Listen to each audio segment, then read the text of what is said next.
Hi everyone, this is Kathy Carter with Carter Coastal Realty. We received a lot of economic data in the last couple of days as it relates to housing and interest rates. And then also a lot of you received your property tax statements, and I thought we could spend some time and talk about the timing of that and how to go about protesting those statements and those values. So let's go ahead and get started, and we'll kick it off with the economic inflation numbers came out today, and we're looking at about 8.5% is our inflation rate right now, which will then drive the Fed to come out multiple times to start raising interest rates to try to slow down that inflation number and also move more towards quantitative tightening, which in years past they had started doing easing, which means you put more money into the economy and you just print more. Now they're going to start holding back a little bit. Per the National Association of Realtors, what they're anticipating is, given the amount of interest rate increases and the amount of the inflation that we're currently experiencing, they do anticipate, as rates continue to increase, that home sales will decrease somewhat. They'll start slowing down. They figure about 10%, and then also price appreciation will also start to taper off and slow down. They don't expect prices to drop dramatically. They just anticipate that it will be not such a steady climb as it has been and not so quick. So price appreciation will slow down. The other economic indicator that's come out here in the last couple of days is, of course, gas prices. Gas prices are up 48% from 1 year ago. That's 12 months, 48%, which it's huge, which does impact everything we do. So including from groceries to airlines, you've seen airline tickets increase go up about 29-30%. You're also seeing rents, so the amount of money that people pay to rent an apartment or home to stay in is actually increased by 4.4%, and hotels are actually charging now an increase of 29% to stay in a hotel or motel. Interest rates will continue to climb as inflation continues due to quantitative tightening and so forth, and the Fed coming out. So tonight, which is Tuesday, the interest rates closed at a 30-year fixed is around 4.75, and a 15-year fixed is 4.25. So we have some changes NAR is predicting as we continue to increase interest rates. Buying a home, you'll want to get with your lender and make sure what you can qualify as rates continue to climb, because that can impact the amount or the loan amount of the property you're purchasing. If you're selling, looks like we're still at a good run rate right now. They are anticipating, though, we have a slowdown and the price appreciation slows down. Trying an interesting approach to slow down the home sales and the price appreciation of homes in Canada. And what they're doing now is they're putting a 2-year moratorium or freeze on foreign investors buying property in Canada. And also, if you purchase a home or property and you sell it within a year, then you'll be penalized, I'm sure, with increased taxes or some additional fees. So that's what Canada's trying to do to kind of cool off the housing market. Many of you that have received your appraisal district property tax appraisal values for 2022.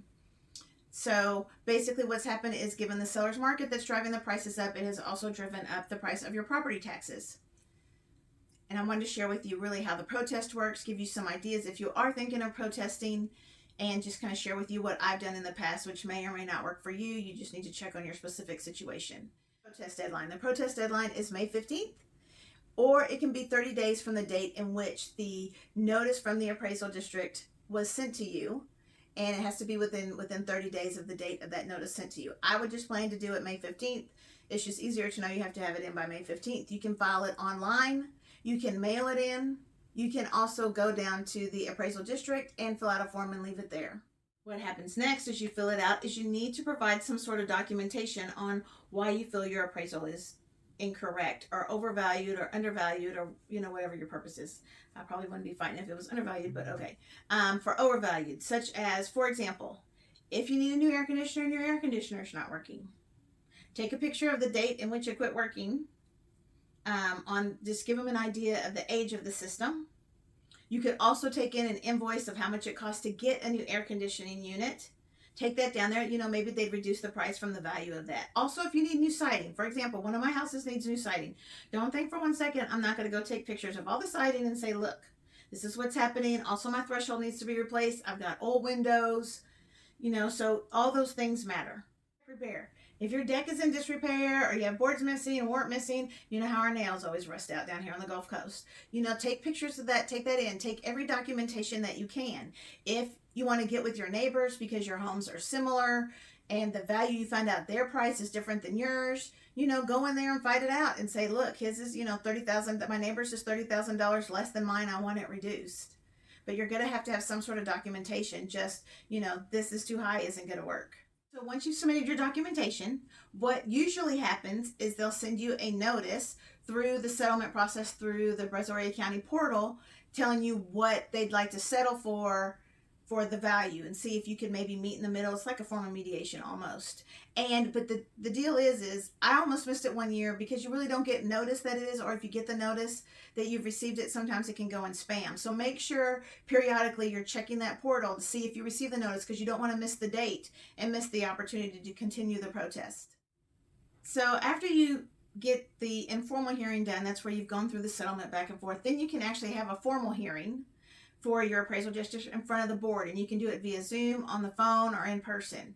If at that point you're still not happy with the value that you've been assigned, then you can also go to district court and plead your case there, and they'll have a hearing. It's another escalation point for you. A couple of angles you can go that just is not about the repairs and of the property. So you could go to, like I said, the neighbors. So that's unequal appraisal between people by close proximity to each other. The other thing that you can do is you can also look at, do you have ag exemptions? Do you have homestead exemptions?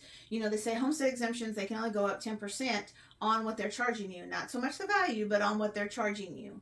So that's another aspect. And if you're having trouble paying your property taxes, the next thing you can do is there are tax deferred options, especially for veterans, especially people for over 65. There are tax deferred options. You will have to pay an interest rate. I think I read where the interest rate's running about 8%, but there are options if you can't just afford to send in that total amount of money, right now or when it's due. So they do have options for you. The other thing is make sure you filed your homestead exemption. If you're living full-time in the home, you may want to look at getting a homestead exemption, because that does save you money on your tax dollars. You can also look at different things to protest, is to make sure that your homestead exemption is applied. I can't tell you how many times I've sold somebody home, and then 2-3 years later they want to sell and move again, and I look and they never filed for homestead exemptions. So they really just lost $6,000 or so. It can be, quite a large sum of money. So make sure you're looking to make sure you're getting all the exemptions that you can. If you're over 65, you can file those exemptions. It saves you so much money. So there's different aspects of your property taxes that you really need to look into to make sure you're getting the biggest bang for your buck, or make sure the appraisal district isn't getting the biggest bang for your buck. So there's multiple things you can do. So the economic news for the last 24 to 36 hours. Just wanted to share it with you. Maybe you needed the information to make a decision on what you're doing real estate wise or in your personal life. So I hope that helped, and I hope you enjoyed the video. And if you did, please like, share, and follow. I appreciate y'all, and y'all have a great day. Thank you. Bye.